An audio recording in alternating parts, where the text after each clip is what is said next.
Hey, what's going on, everybody? My name is Corey, better known as the C-Man, and I want to welcome you to another edition of the C-Man's Cinema Sit Down. I'm out in the elements, man. It is out here in the Northeast. It is a little bit of a blizzard action, man. It's snowing good. The light kind of shows you how, like, you know, it's kind of hazy. But you can see I'm at AMC. It's 1 o'clock in the morning out here in Paramus Park Mall. I just got out of seeing a movie. You're gonna be like, see, man, what the hell? Like, we don't do like midnight movies anymore. It's true, really don't. But this is kind of like a special event type thing. Kind of cool, had some issues, and then I got a movie that I was really psyched to see like 4 days early. What am I talking about? Why don't you pull up a chair, take a seat? We are getting ready to dive in fresh out of the theater, spoiler-free, into Creed 3. And that's right, man, we had a IMAX Live special event where basically, because we're on the East Coast and the LA premiere is on the West Coast, 10 p.m. start here on the East Coast, and you got like red carpet access. They had two or three different like behind the scenes featurettes that they kind of built in there, and it all leads up to Michael B. Jordan, who I love how he's owning this movie specifically as a directorial debut, and like how he's promoting it, wanting fans to see it. Like, I love the idea of me being out here on the East Coast, getting to experience a taste of the red carpet for the premiere out on the West Coast, and then get to watch it the same night that you know, people get to watch it out on the West Coast. I thought it was such a cool idea, and everything worked up until Michael B. Jordan, you know, does like a little message, thank you, enjoy Creed 3, and then our screen was just sitting on like the Creed 3 IMAX Live like slate for a hot minute. Then it went black, then it went green screen for way too long of a time. Then we'd be black. It took about 45 minutes. There was some sort of issue, I think, with the projector. Problem I had was AMC didn't have anybody giving us any kind of information. There was a dude standing at the door. You go ask him and he might have given you information, but nobody was coming in telling us what was going on. And it took about 40 minutes. And I felt bad, man. Like, it's late out here and there's this crazy weather. You know, people bounced, you know, and missed the movie. And I don't discredit that, you know, to I don't think, hopefully it wasn't more theaters than just ours. But there was some sort of technical difficulties going on. I just wish there would have been some messaging. Needless to say, that made the audience a little restless. And I've now been at 3 movies successfully in a row where teenagers are just jerks. I don't understand how y'all talk as much as y'all talk in the movie theater. It's disrespectful. Learn to not do it, and not do it at important times during the movie, man. It is so frustrating. There's Quantumania, this movie. There's one other movie I've seen recently where, like, same thing. And I was just like, we sat here for 40 minutes waiting for this movie. Now it's not even gonna talk during it. I can't stand it. It takes you out of the movie, and it happened right before the most like emotional peak of the movie. I was like, I always say something too. I was nice. I was just like, y'all need to be quiet, please. Like, I don't understand the youth in America when it comes to the movie theaters. You're not on your couch. Okay, I feel better. I got a little right out of my chest. Let's talk about this movie, though. While the lead up to it was a little rough, I really, really like this movie. This movie isn't perfect, and honestly, it's kind of strange. For me, it kind of suffers some of the same problems Quantumania has. While I don't think Quantumania's length was an issue, here, I don't think 2.5 hours was necessary. I definitely think there's some things that you could trim out, and in the second act, it kind of just, you lose all the momentum that you were building. The first act and a half of this movie, there's a moment with like Jonathan Majors that happens, and you're like, oh man, I'm so ready for like what's about to come. And it just takes a little long to get there. And honestly, I kind of felt, and it probably isn't, but I felt like the training montage and the final fight, as spectacular as they are, felt a little short compared to some of the other things that were going on. So for me, a little bit of a pacing issue. I think there were some narrative choices that were kind of strange. It's like, mild spoiler, but like, you're looking at these two guys who are in peak physical form. Michael B. Jordan is 35, I believe, and Anthony Majors, I think, is 32 or 33. Well, that's old in boxing times. But like, kind of going through like the retired route, old man, time ticking, is a little hard to buy, and also kind of leaves you in a place where it's like, I'd be interested to see if they pick this up. There are routes I'd love to see this franchise go to after this that Michael B. Jordan and Ryan Coogler set up.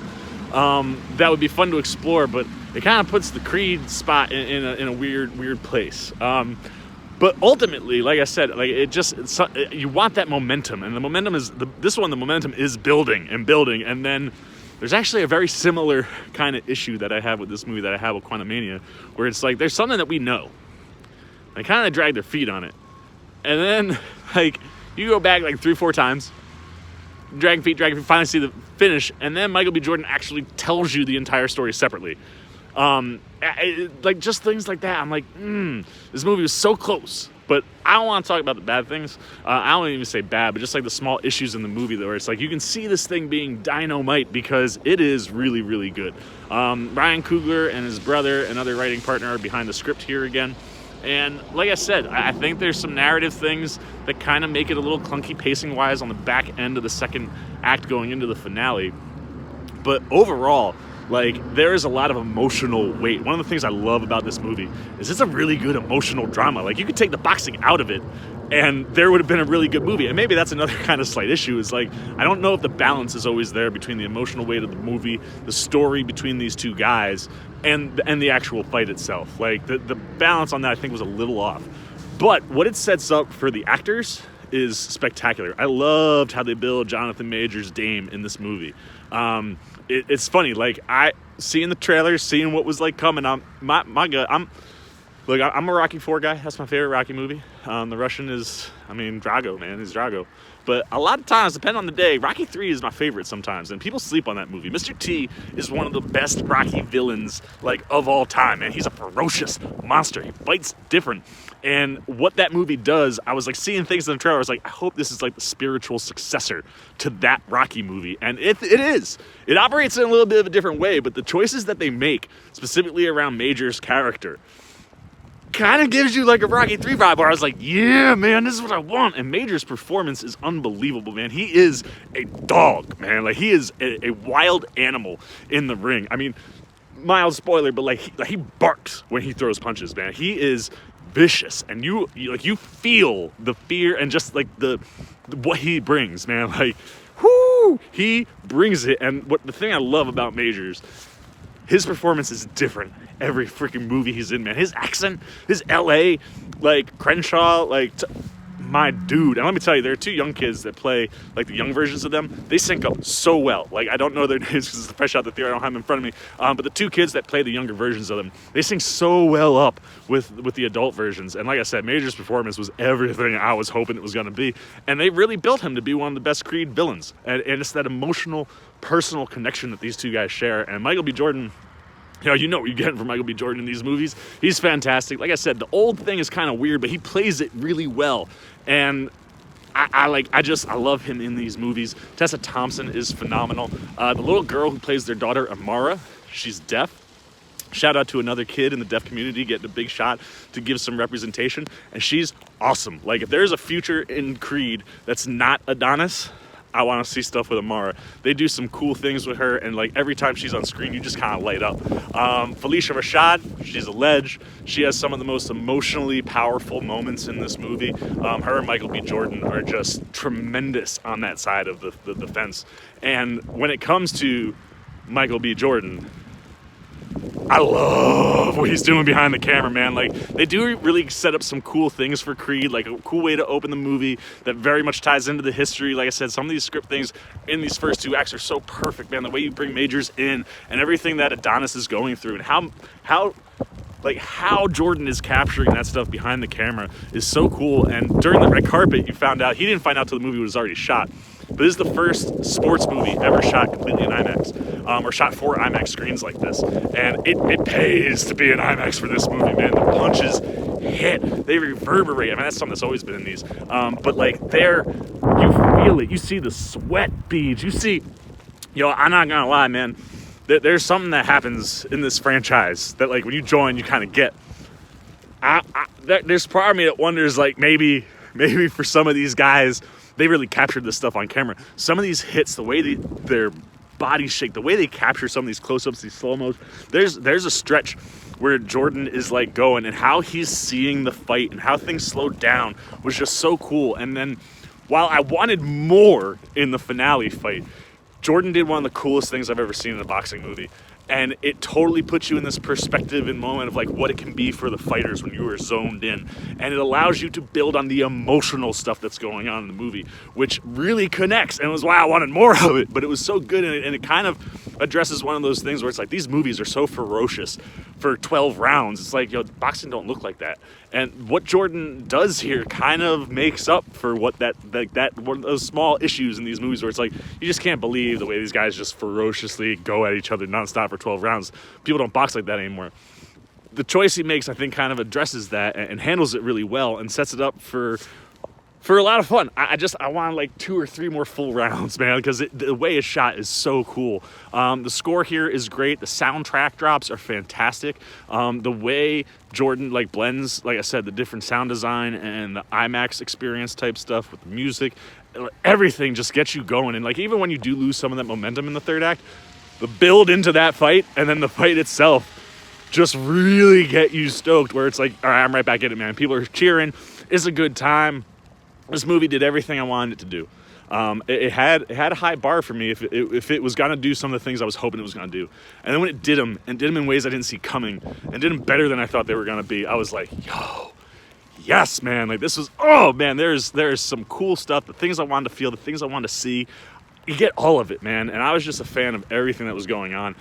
I just wish that like little slight hiccup in the narrative and the pacing wasn't there, because this thing would be perfect.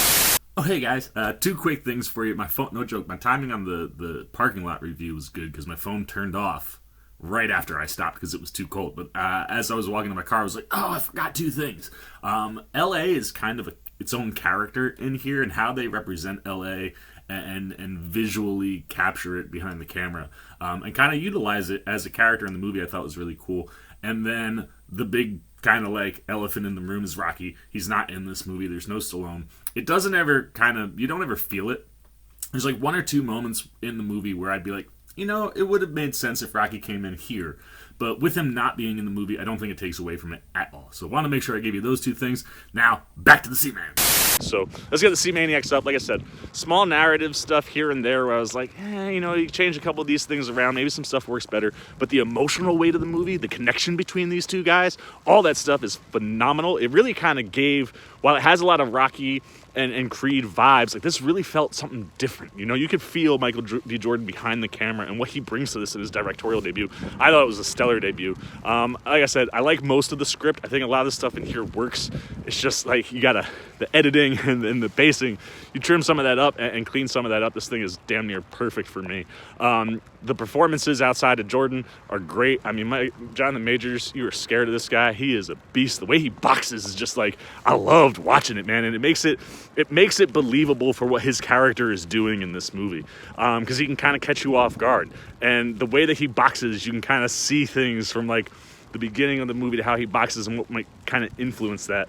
I love that stuff. The stuff with Tessa Thompson this time around is maybe some of my favorite from her. Like her, oh man, she's so good in this movie. Felicia Rashad, phenomenal. The little girl who plays their daughter, unbelievable. This one's a pretty big dub for me, man. I really enjoyed this. I'm going 4 out of 5 Seamaniacs, man. This is a good time. If you like these movies, you know that all these Rocky and Creed movies ain't perfect, but it gives you everything that you want. And like I said, you clean up a couple things, this thing is a slam dunk. But I think fans are going to enjoy this. I think people are going to have a good time. And I'm going to shut the hell up because it is snowing like crazy, and I got to get my ass back to my parents' house so I can sleep and then get back up to Connecticut tomorrow. So like I said, I'm gonna shut up. I'm gonna turn it over to you. What are you thinking? Have you seen Creed? Did you go to this IMAX event? If you weren't in Paramus Park in New Jersey, where were you? Did you have any technical difficulties where you were?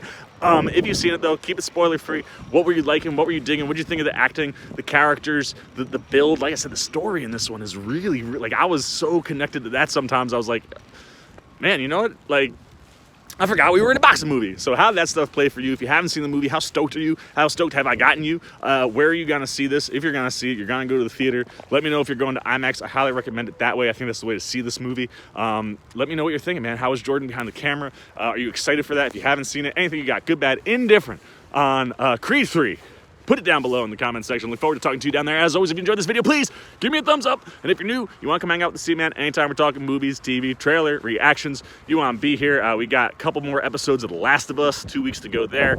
You want to be here for that coverage. Anything I'm doing, talking movies, TV. You like it, you want to show a little love support, you haven't, come join C-Maniac Nation simply by jumping over there, hitting that subscribe button, hit that little bell if you want those alerts. And until next time, hopefully less snowy and not in the middle of a blizzard and not cold. I'm getting the hell out of here, man. I've been the C-Man. I'm signing off. Peace.